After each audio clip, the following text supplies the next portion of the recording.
जय हिंद साथियों, कैसे हो आप सभी। उम्मीद करता हूँ सभी स्वस्थ होंगे। दोस्तों, आज हम बात करने वाले हैं रेलवे मैथ्स के बारे में, यानी कि मैथ में हम पूरे में से पूरे नंबर कैसे लेके आए हैं।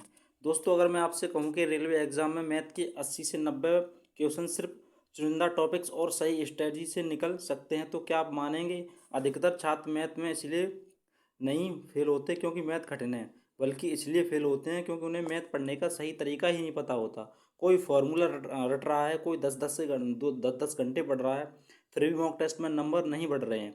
लेकिन मैं आपको ऐसी मैथ की स्ट्रेटजी बताने वाला हूँ जिसे फॉलो करेंगे आप, चाहें and ALP technician, JE group D, NTPC, railway के आप किसी भी एग्ज़ाम की तैयारी कर रहे हो, तो आप मैथ में एक अच्छा स्कोर यानी कि फुल में से फुल नंबर ला सकते हैं। इस वीडियो को शुरू से लेकर लास्ट तक ज़रूर देखना और वीडियो को स्किप मत करना, क्योंकि आधा अधूरा ज्ञान सेहत के लिए हानिकारक होता है। क्योंकि आखिर में मैं वो सीक्रेट फार्मूला भी बताऊंगा जिसे मैथ में आप तेज़ी से स्कोर कर सकते हैं।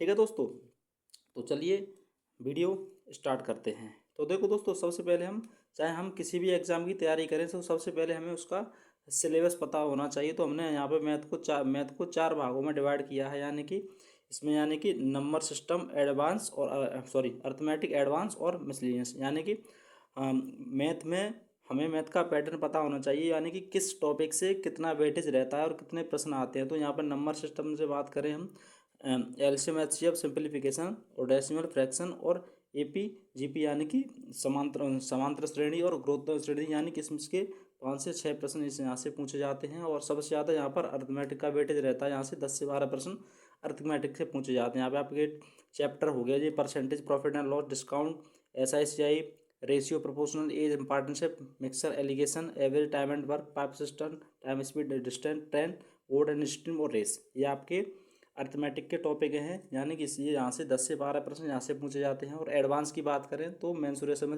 2D 3D, algebra, trigonometry, height and distance, geometry, यहाँ से 5 से 6 प्रश्न आपके यहाँ से पूछे जाते हैं। और मिसलिनियस में आपके क्रमशः और संचय हो गया और प्रायिकता हो गया और DI हो गया, यहाँ से 1 से 2 प्रश्न यहाँ से पूछे जाते हैं। ठीक है दोस्तों, ये तो आपका मैथ का वेटेज हो गया।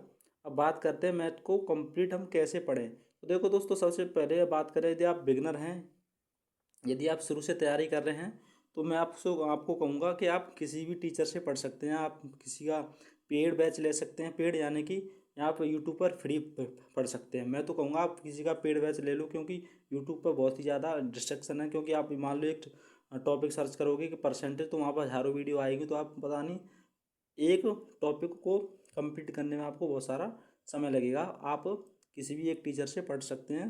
आपको जौन सा टीचर अच्छा लगे उससे आप बिल्कुल पढ़ सकते हैं। तो ये तो आपका रेलवे का मैथ का सिलेबस हो गया। तो ठीक है दोस्तों, आप किसी भी टीचर से पढ़ सकते हैं। पढ़ने के बाद तो हमारी जो प्रॉब्लम होती है, तो देखो हमें मैथ से यानी कि डर क्यों लगता है। तो हमारा देखो, मैथ से हमें डर इसलिए लगता है, वीक यानी कि बेसिक, जो हमारा बेसिक है वो हमारा कमज़ोर होता है। और लो एक्यूरेसी, यानी कि जब हम मॉक वगैरह लगाते तो हमारी एक्यूरेसी कम होती है, यानी कि परसेंटाइल कम होता है, यानी कि हम ज़्यादा प्रश्न गलत कर देते हैं। फिर भी हमें इस वजह से हमें डर लगता है। और स्लो कैलकुलेशन है, यानी कि हमारा जो कैलकुलेशन है बहुत ही स्लो होती है। यानी कि आपको पता है, जो कंपटीशन है भाई, उसमें जो जितनी उसकी कैलकुलेशन फास्ट होगी वही अच्छा परफॉर्मेंस कर पाएगा। और फार्मूला कन्फ्यूजन, यानी कि जब हम सवालों को देखते हैं तो फार्मूलों को यानी कि भूल जाते हैं। तो ये सभी आपके माइंड में सवाल चल रहे हैं, उस वजह से हमें क्या होता है, मैथ से हमें डर लगता है। तो इसका सॉल्यूशन क्या है?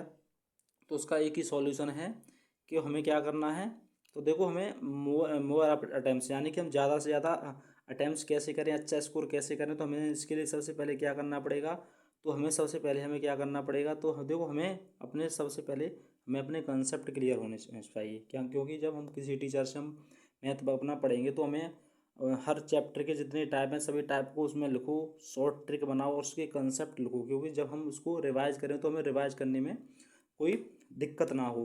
अब हमको अपने कंसेप्ट क्लियर होंगे और हम डेली प्रैक्टिस करेंगे तो हमारी कैलकुलेशन भी बूस्ट होगी। उसके बाद जब हमारा कॉन्फिडेंस आएगा, जब हमें कॉन्फिडेंस बनेगा, उसके बाद जब हम मॉक टेस्ट देने बैठेंगे, तो जब उसमें यानी कि आपके जब कोई सवाल वगैरह देखो तो उसमें सवाल देखते ही आपके माइंड में तुरंत क्लिक कर जाना चाहिए कि इसमें ये कॉन्सेप्ट लगेगा। और आपकी कैलकुलेशन बहुत ही फास्ट होनी चाहिए। और कैलकुलेशन फास्ट कब होगी, जब आप यानी कि अपना मैथ कंप्लीट कर लेते हैं अपना डेली प्रैक्टिस करेंगे उसके तभी आपकी कैलकुलेशन फास्ट होगी। इसकी कोई यानी कि शॉर्टकट नहीं है। तो आपका कॉन्फिडेंस बूस्ट होगा तो आप अच्छा स्कोर कर पाएंगे। ठीक है, तो ये तो मैंने आपको ये चीज़ बता दी। देखो, जब आपका सिलेबस कंप्लीट होता है तो हो जाता है, तो जो टॉपर्स होते हैं वो चीज़ 5 चीज़ों के करते हैं। यानी कि जो टॉपर हैं वो कौन सी चीज़ों के करते हैं, ये 5 चीज़ कौन कौन सी हैं।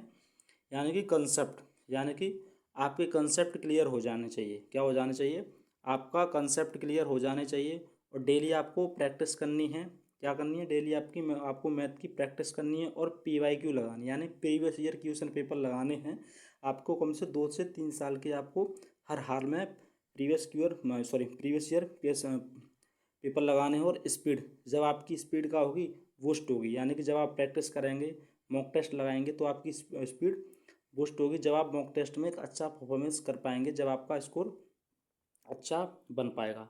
जब आप इन सभी 5 चीज़ों को कंप्लीट कर लेते हो, जब आपके स्मार्ट प्रैक्टिस यानी कि पूरे मार्क्स आ जाएंगे, आपको गणित में पूरे में से पूरे नंबर लाने से कोई नहीं रोक सकता। दोस्तों आपको मैं बता दूं, गणित ही एक ऐसी विषय है जिसमें से हम फुल में से फुल मार्क्स ला सकते हैं। बहुत देखो दोस्तों, बहुत से छात्र ये गलती करते हैं। बहुत से छात्र क्या करते हैं कि मान लो बहुत से छात्र किसी टीचर से पढ़ते हैं और वो उसी ही प्लेटफॉर्म पे मॉक देने लग जाते हैं। इससे क्या होता है, जो टीचर पढ़ाते हैं वो अपने ही पढ़ा हुआ यानी कि सवालों को मॉक टेस्ट में देते हैं। जब जो छात्र उन सवालों को पढ़ लेते हैं फिर उन्हीं उन्हीं सवालों का मॉक लगाते हैं तो उनका स्कोर हाई हो जाता है और वे खुश हो जाते हैं कि मॉक में अच्छा स्कोर कर रहे हैं। हमें ऐसी गलती नहीं करनी है। जब वो एग्ज़ाम में जाते हैं तो वो फिर एक अच्छा स्कोर नहीं कर पाते। ये हमें बिल्कुल गलती नहीं करनी है। अगर आप जिस भी टीचर से पढ़ रहे हैं तो उस प्लेटफॉर्म पे कभी भी मॉक टेस्ट ना लगाएं। अदर प्लेटफॉर्म पे मॉक टेस्ट लगा सकते हैं। कम से कम यानी कि 2 से 3 प्लेटफॉर्म पे मॉक टेस्ट लगाएं। एक ही उस पर डिपेंड नहीं रहें, क्योंकि उसमें क्या होता है, हमें कॉन्फिडेंस आ जाता है कि अब तो हमारा स्कोर अच्छा हो रहा है तो हम एग्ज़ाम में ही अच्छा परफॉर्मेंस कर देंगे। लेकिन ये आप कोई गलती बिल्कुल नहीं कर रही। जिस भी टीचर से आप पढ़ें वहाँ पे मॉक टेस्ट कभी भी ना लगाएं। दूसरे प्लेटफॉर्म पे आपको मॉक टेस्ट लगाने हैं। ठीक है, ये बात क्लियर हो गई।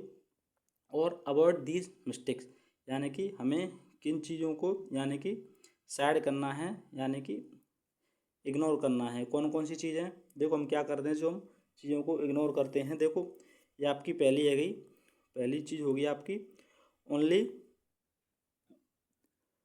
Watching video. हम सिर्फ वीडियो देखते रहते हैं, ना ही हम प्रैक्टिस करते हैं, ना ही मॉक टेस्ट लगाते हैं। सिर्फ वीडियो को देखते ही जाते हैं। नो रिवीजन, हम रिवीजन भी नहीं करते, ओनली ट्रिक्स। और यदि आप ओनली ट्रिक्स पर डिपेंड रहते हैं तो ट्रिक्स भी हमेशा काम नहीं आती, कभी कभी बेसिक भी काम आता है। फियर ऑल डिफ़िकल्ट क्वेश्चन, जब आप मॉक टेस्ट में जो यानी कि डिफ़िकल्ट प्रश्न आते हैं उनको देख के हम डर जाते हैं, तो उनको भी देखकर नहीं डरना है। क्योंकि हमें यानी कि मॉक टेस्ट हमें हमेशा 3 भागों में देना है। जब सबसे पहले हमें जो हमें इजी प्रश्न आए उनको जल्दी जल्दी देख लेना है। जो डिफ़िकल्ट प्रश्न देखते ही उसको तुरंत स्किप कर दो। अगर तुम स्कूल में दिमाग लगाओगे तो आपका टाइम ज़्यादा लगेगा और आप यानी कि पूरा पेपर नहीं कर पाएंगे। तो पहले सब इजी, फिर मॉडरेट, फिर डिफ़िकल्ट, इस तरह से 3 पार्ट में हमें अपना पेपर को करना है।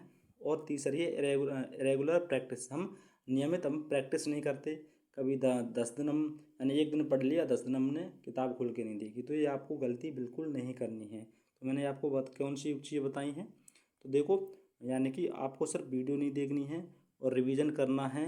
ओनली ट्रिक्स पे डिपेंड नहीं रहना है और आपके जो कठिन प्रश्न उनसे कभी नहीं डरना है। और हमेशा रेगुलर हमें एक अपनी पढ़ाई करनी है, प्रैक्टिस करनी है। तो ये चीज़ अगर आप कर लेते हो तो आपको मैथ में फुल में से फुल स्कोर लाने से कोई नहीं रोक सकता। तो दोस्तों ये है आपकी मैथ की कंप्लीट स्ट्रेटजी।